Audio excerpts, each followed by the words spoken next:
بسم الله الرحمن الرحيم waxaan halkan guud ahaan hambalyo uga dirayaa ummadda Soomaaliyeed maalinta xorriyadda maalintii ugu horeysay ee dhul Soomaaliyeed oo xor ah laga taagay calan Soomaaliyeed oo xor ah 16 Juun oo maalintii magaalada Hargeysa laga taagay calankii Soomaaliyeed ee ugu horeeyay kadib markii dhulka Somaliland ay xorriyadda ka qaateen Ingiriiska oo muddo soo gumaysanayay hambalyada kadib waxaan jecelahay inaan ummadda Soomaaliyeed la wadaago inaan aad iyo aad uga xunnahay kana tacsiyeeyo guud ahaan ummadda Soomaaliyeed gaar ahaan dadka reer Somaliland taariikh bedelkii iyo magac bedelkii iyo halgan bedelkii oo xalay madaxweynaha waqtigu ka dhamaaday Jamhuuriyadda Federaalka Soomaaliya filo Soomaaliya kaga dhawaaqay madaxweynaha isaga oo isku dayay inuu taariikhdii 16 Juun ka sheekeeyo ayaa wuxuu uu bedelay magacii ay maalintu lahayd halgankii ay maalintu lahayd iyo taariikhdii ay lahaydba waxyaabaha la yaab kale afka madaxweynaha ka soo baxay ee la yaabnay xalay dadka reer Somaliland aad u la yaabeen waxa kamid ahaa in halgankii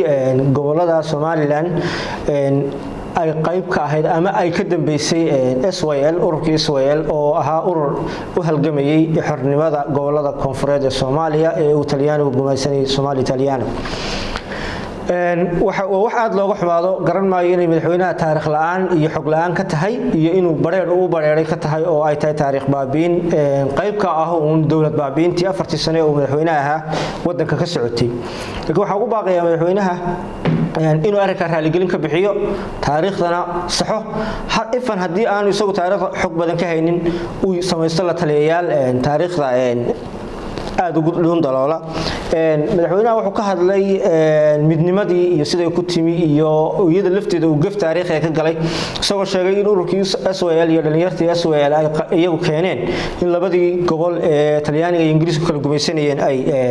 midoobaan taariikhda Soomaalida waa waxa kaliya ee la isla qirsayay in dadka reer Somaliland markii 16 Juun Ingiriiska xorriyadda ka qaateen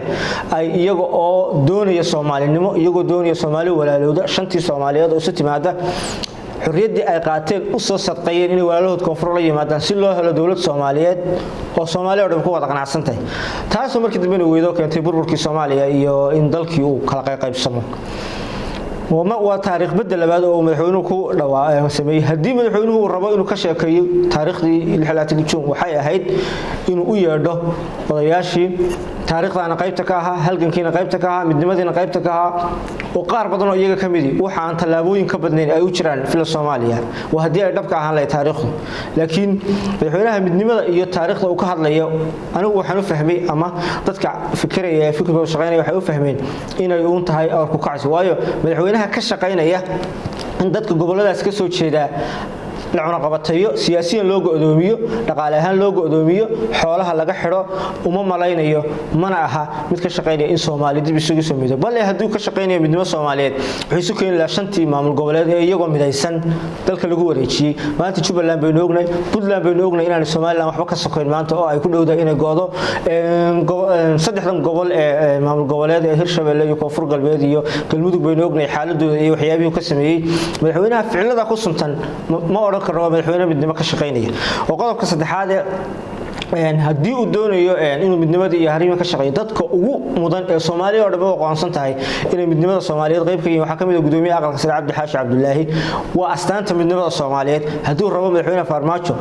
inuu midnimo iyo arrimihii Soomaaliya isugu soo noqon lahayd ka shaqeeyo Cabdi Xaashi talaabooyin buu jiray xafladda ugu yeelay ku soo casuumi lahaa sidoo kale wuxuu ku soo casuumi lahaa qofka ugu dhow ee ka soo jeeda deegaanadaas systemkiisa iyo nidaamkiisa ku jira oo ah ra'iisul wasaare ku-xigeenka Mahdi Guuleed oo isagana xafladdaas ka muuqan waxa midnimada madaxweynuhu ka shaqeynaya waa midnimo uu isagu laabta ku haysto balse aanu dhaadhacsanayn waxaan u sheegayaa ummadda Soomaaliyeed midnimada ummadda Soomaaliyeed waa shay ka dhaxaya